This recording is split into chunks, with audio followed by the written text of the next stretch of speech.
Hi hello good afternoon चालू झाला आहे आणि मी आले आता मार्केटमधून. तर बऱ्याच काही भाज्या आणल्या मी दाखवते. बऱ्याच भाज्या आणल्या आणि 2 किलो मी काय म्हणतात त्याला, ही काय म्हणतात, मोसंबी का संत्री, मला आत्तापर्यंत अजून कळलं नाही मोसंबी कशाला म्हणतात संत्री कशाला म्हणतात. तर ही मोसंबीचे संत्री म्हणजे कशी ती एकदम नरम असते आणि ती पटकन सोलल्या जाते, ती संत्री असते बहुतेक आणि मोसंबी. तर ही छोटी मोसंबी आहे, याच्यामध्ये अजून एक असते क्वालिटी, म्हणजे ही गावठी म्हणते याला. छोटी म्हणजे गावठी असते आणि जी मोठी असते ना थोडी एकदम ग्रीन असते ती हायब्रिड असते, म्हणजे ती गावठी नसते. तर खायला पण एवढी काही टेस्टी नाही लागत, ही गावठी असते मोसंबी. तर मला भेटल्या त्या गावठी, तर मी काय केलं ना 2 किलो आणल्या. किती? 2 किलो एकदाच. हे बघा, हे मोसंबीच आहे ना, बघा ही मोसंबी.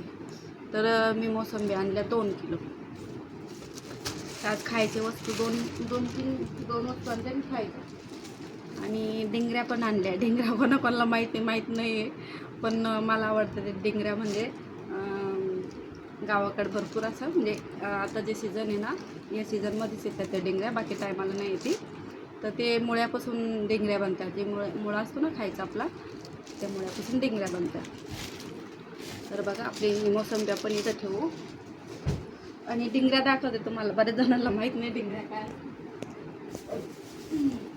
हे बघा, ह्या आपला मुळा जो असतो ना खायचा, बऱ्याच लोकांना माहीत आहे. ज्यांना माहीत आहे ते कमेंट करून सांगा का हा या डिंगऱ्याचे म्हणून. आणि बऱ्याच जणांना माहीत नाही, तर त्यांच्यासाठी हा व्हिडिओ. तर याला ना डिंगऱ्या म्हणते बरं का. आता तुमच्याकडे काय म्हणतात ते नाही माहीत, मी तुम्हाला काढून दाखवते. त्यातमध्ये ना पिशवीत, त्याच्यामुळे माहीत नाही पडत. बघा या डिंगऱ्या, याची भाजी पण बनवल्या जाते. पण हे काय ना थोड्या सुकल्या म्हणजे कसं, थोड्या ताज्या असत्या ना, एकदम भरलेल्या असत्या. आणि हे थोड्या सुकल्यामुळं काय ना थोड्याशा अशा झाल्या साईज त्याची वगैरे. नाही तर कडक असे असं जर केलं ना लगेच तुटते. जर कवळे असतात तर ते लगेच तुटते. असं वाकडे केले का, म्हणजे थोडं आपण जर शेंगा तोडतो तसं तुटतं. तर ही ना थोडेसे जास्त दिवसात झाल्या, म्हणजे कांद्याच्या पातीवाणी झालं. तर याला बोलतात डिंगऱ्या. तर ह्या काय ना मुळ्यापासून तयार होत आहे या शेंगा.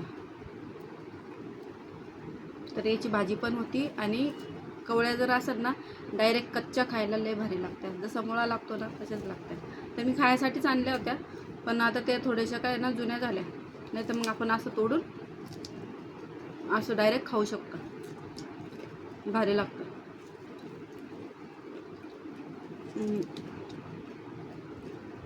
जेवणासोबत.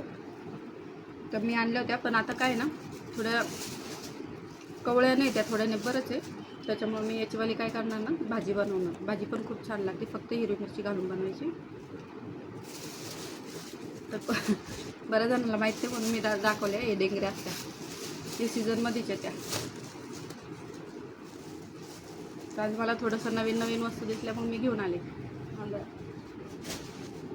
आणि जेव्हा सीझन असतं ना त्या वस्तूचं, ती वस्तू त्यावेळेस खाल्लीच पाहिजे. स्वस्त बी भेटते आणि कधी कधी भेटत पण नाही. त्यासाठी आपण मार्केटमध्ये बघतो, बऱ्याच ठिकाणी पण नाही भेटत. आणि अजून तुम्हाला एक खास काहीतरी वस्तू अशी खायची, ती सीझनमध्येच भेटते आणि जास्त करून इकडे भेटत नाही तशी वस्तू. मुंबईला भेटते पण असं गावठी नाही भेटत, आणि जे गावाकडे भेटतं ना ओरिजिनल एकदम झाडाखाली, ती नाही भेटत. तर मी दाखवते बघा, एकदम गावठी बोरं. आलं ना तोंडाला पाणी. गावठी बोरं मला भेटले आणि मी आणले खायला. कोणाकोणाला तोंडाला पाणी आलं कमेंट करून नक्की सांगा. हा बघा, लय भारी टेस्ट, लय भारी आहे. गोड आहे, गोड.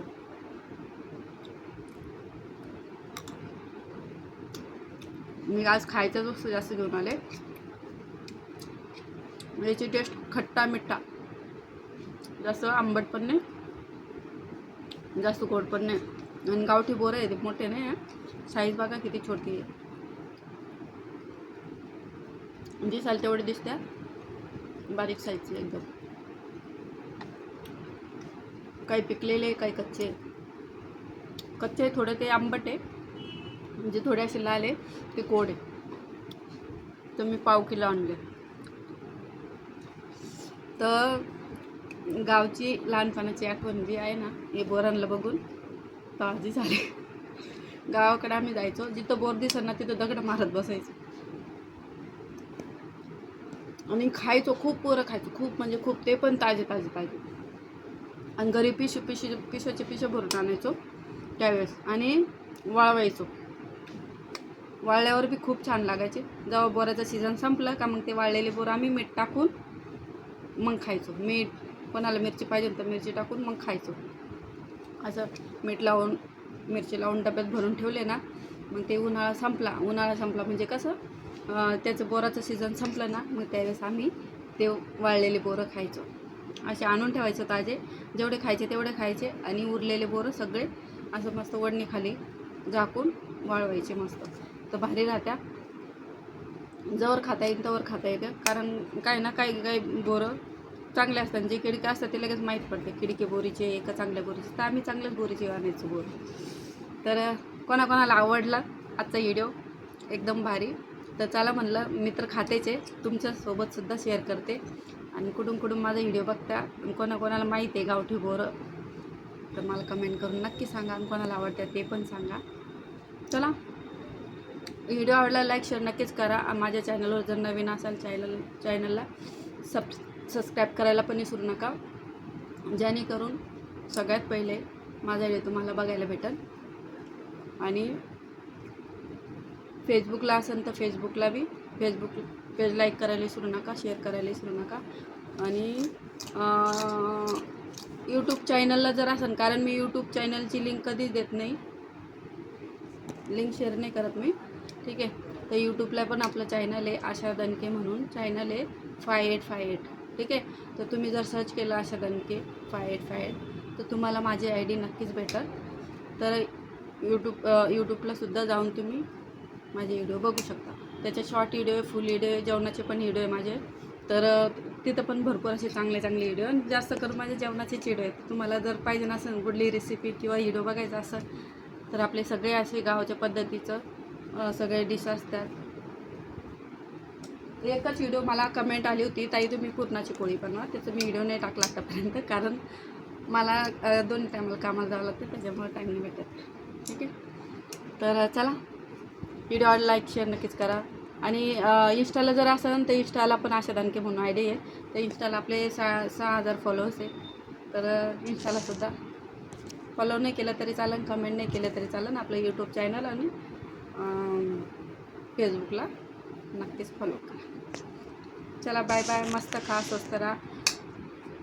हॅशटॅग लावा ताकद, आम्ही नाही झुकत, आपला डायलॉग आहे. Bye bye.